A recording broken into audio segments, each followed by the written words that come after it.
What is good, pillagers and crusaders? Welcome to episode 4 of the local crusade. So this Friday, which is tomorrow, from the day that I'm recording the video today, I'm going to locals and I'm going to be taking Infernobles again. I really wanted to take the bears, but I really don't have all the stuff I have for it, that I need for it, excuse me. And I just it leaves a sour taste in my mouth going back to locals for the first time after almost 6 to 7 months of not playing there and practically losing playing nobles. So my goal is to take Infernobles and go back there and more than likely, hopefully win or do better than like what I did last time. So, but guys, huge announcement today for all of you. The Discord, the gates are open. The Discord is now not only member exclusive. Go down to the links down in the description down below and join the Discord today and become part of our crusading community. Also, guys, please remember that if you want to support the channel, check out the Team COG store, check out the TCG player affiliate link, which is also down below. We just, if you guys want to help support the channel, and also most importantly, if you want to do the most beneficial of the three, is hit that join button, become a Crusader today. But guys, we are going to war.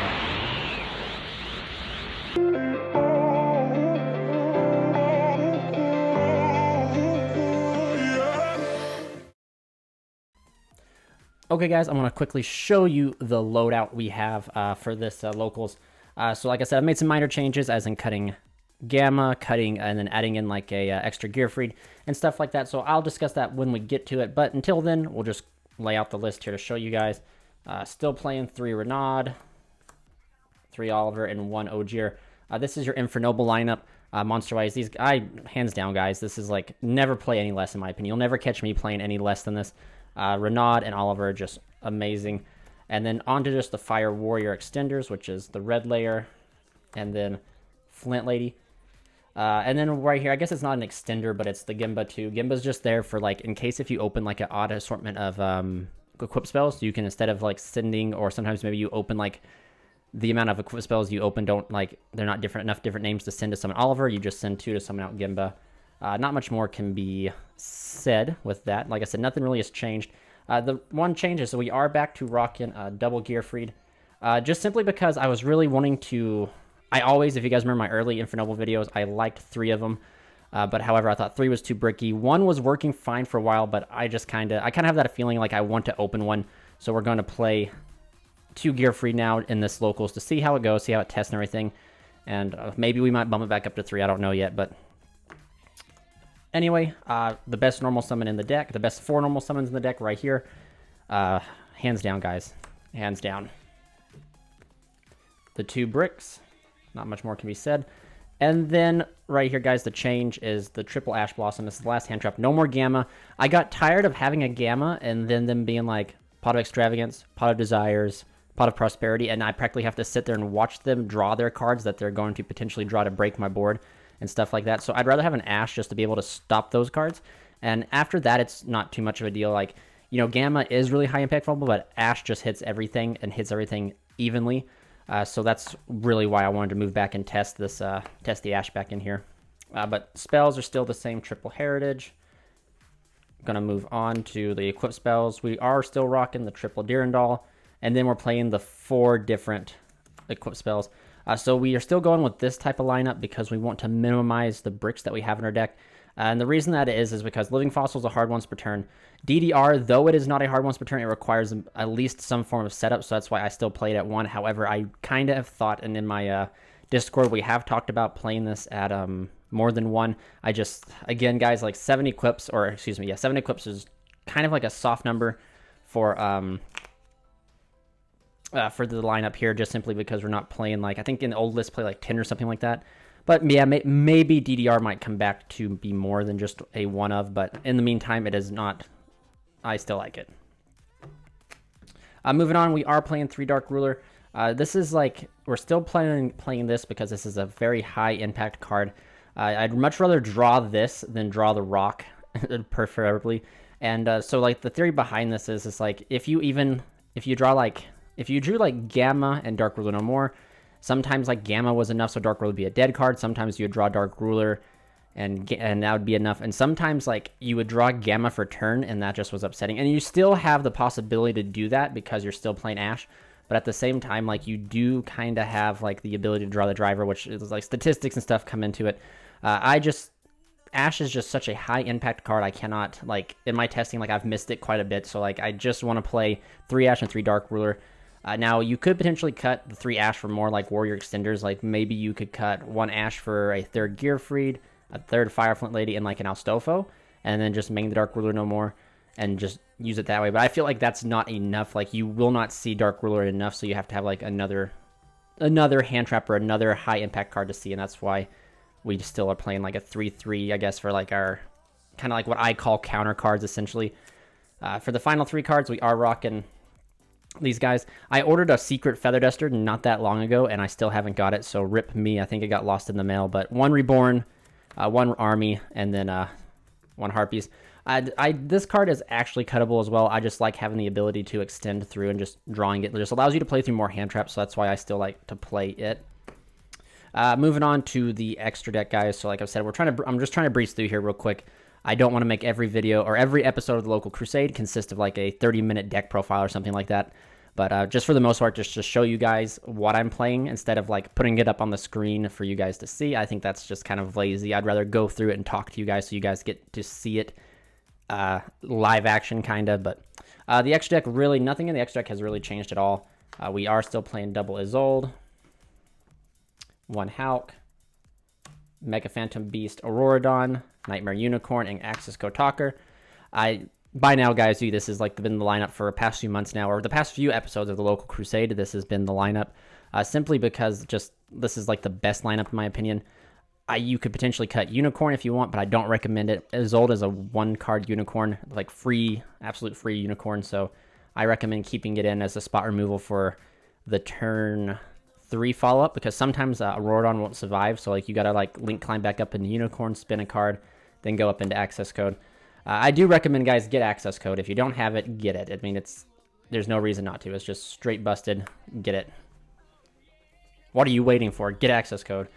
Probably the $100 price tag. I understand. Sometimes you can definitely play like Borreload Savage Dragon instead. Not Borreload Savage. Play a Borreload Dragon, I think. Which one is it? It's just a Link 4 that lets you steal monsters and stuff like that. It's a pretty good game-ending card, but Synchros are still the same. The 2 reasons why I play this deck, the Charles and the Roland. And then for the level 4s, Balmug, Arclight, and Arclight. So believe it or not, so like in testing, Arclight, the second Arclight would come up. I now play 2 Arclights, and it hasn't come up at all, but that's how it goes. That be how it be, you know? But Balmug is in here for the combo, and then Riser and Power Tool. Well, nothing more can really be said. Power Tool is actually, not Power Tool, Riser is extremely cool. Like, it is just such a unique card that allows us to, like, fix awkward boards and awkward, like, if we're hit with hand traps, we can, like, use Power Tool to, like, play through them pretty easily with the level manipulation, which is really cool. And then, of course, Power Tool is in here because at the end of certain combos, you can reveal the 3 Durandal and add yourself the Durandal. And also, worst case scenario, if you happen to, like, open, like, very oddly, sometimes you can, like, send Durandal and send, like, if you're dolphining, you can send like you can send Durandal, send Phoenix Blade, send Metal Silver. So then when you reveal off of the this card, the Power Tool, you can reveal like DDR, Living Fossil, and like another Durandal. So sometimes like you want to do that, simply just because like it doesn't matter what you hit, you know, at the end of the day. But that's it for level 7s, and then for the final 2, Omega and Borreload Savage.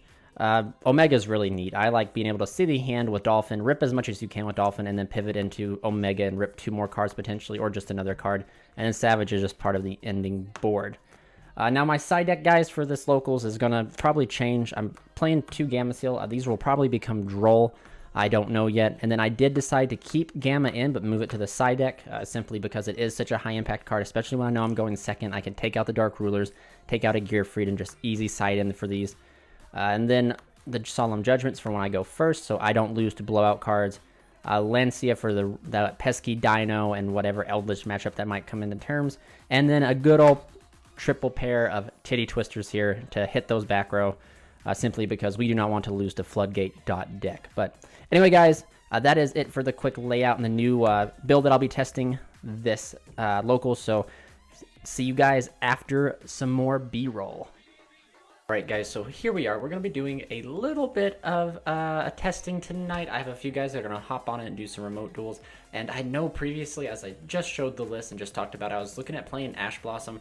But then I just watched the 6th place UK Extravaganza list, and it kind of has me wanting to test out the Shade Brigandine and the Astolfo.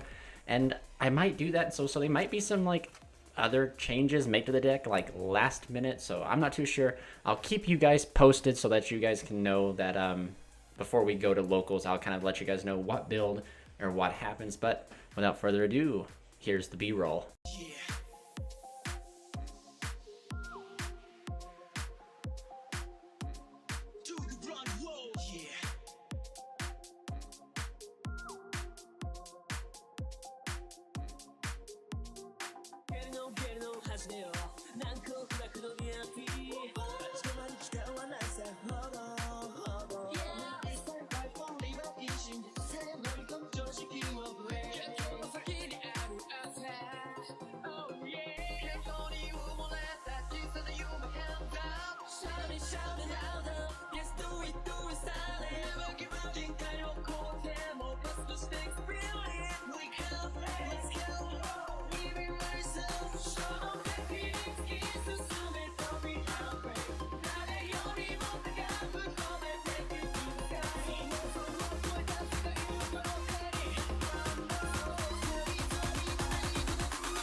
Alright guys, here we are. We're getting ready to pack up, head out to locals. We got like a fresh oil change on the Jeep, and we also got a thunderstorm moving in, so we got to start leaving now so I can get to locals and pack up. But other than that, stay tuned for the next B-roll and all the fun times to come. So see you guys there.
Alright guys, catching you guys after the live duel. So that was a rematch against Salad. I do apologize. My voice commentated all of it, and then my mic just kind of crackled out for some reason. I don't know. Maybe my phone got close to it. I wasn't paying attention. But the audio was just not that good, and I did not feel like commentating over it again. Just for the possibility of that happening until I figure out why that happened. But for the most part, as you guys watched game one, I made a huge misplay. I got too greedy, fired off his ult's first effect, ate that roar, and it was really upset me because practically after seeing what his hand was, I had practically game in the bag. I just got too greedy because if I used his ult's effect to sin, he could have roared there, which probably would have. If he's going to roar the first effect of his ult, he'll probably roar the second. Then I had Oliver and red layer in hand, special red, special Oliver, make his ult again, or just go right up into Hulk. It just truly didn't matter. Huge misplay on my part, got very greedy. The next game, let's see here, trying to remember, the next game it was a little bit differently. I choose to go first. He fired off Lancia, and that just, so he's opened Lancia 1, 2 games so far. The Lancia caught me off guard very well because I had the gear freed, and that's why it kind of made my blood pressure rise a little bit. I was like, are you kidding me? Lancia is awful against this deck, and you just happen to have the Lancia in the one hand that's a banish combo, like a gear freed combo. It doesn't matter. I just end up comboing up, establishing my board. He can't break it through because the pop and stuff like that. Salad can only do one thing going second, and that's access code. Otherwise, they can't do much of, they suck. I'm sorry, hate to say it. And then going first, we all know that if they their plan is to Sunlight Wolf with 1 to 2 to set back row and a handful of hand traps. You hate to see it, gotta love it. So the next game, he ends up setting 2. His only hand trap is Lancia. For the third game in a row, the man opened Lancia all 3 games, and 2 out of the 3 games, I happen to have a hand for banishing gear free, or to summon gear free by banishing. So it just was ridiculous. However, I opened Titty Twisters, get rid of those 2 back row, look at his hand, see there's nothing, and then it's just a pound town baby. Just end up making the Charles, which says everything can't be targeted, access code, or not access code, the transcode cannot target the update jammer, and there we go. So other than that, guys, after that, round 1 was Mech Knight to there. Round 2 was Salad. Round 3 was Snake Deck, and that will be a feature match coming up probably later this week. And if you guys want to, check out my live stream. That is where I'll be opening my OTS packs that I ended up winning. We didn't have a lot of players, but for the most part, you know, Nobles went undefeated yet again for the first time at this locals. I almost said yet again. This was the first time at my home locals that Nobles was able to go undefeated. So now we're just probably, after taking it there, we're probably going to work on some other decks and move on with the local Crusade episodes that way. Thank you guys so much for watching. This is probably like a 30-minute video already, so I thank you guys for sticking around. There was a lot of B-roll simply because on my days off and the days before I go to locals, I got to get a lot of stuff done. Then a drive takes a majority of the time that I could probably record more interactive content, but the joys of living in the Midwest. So thank you guys so much for watching. This is Team COG signing out.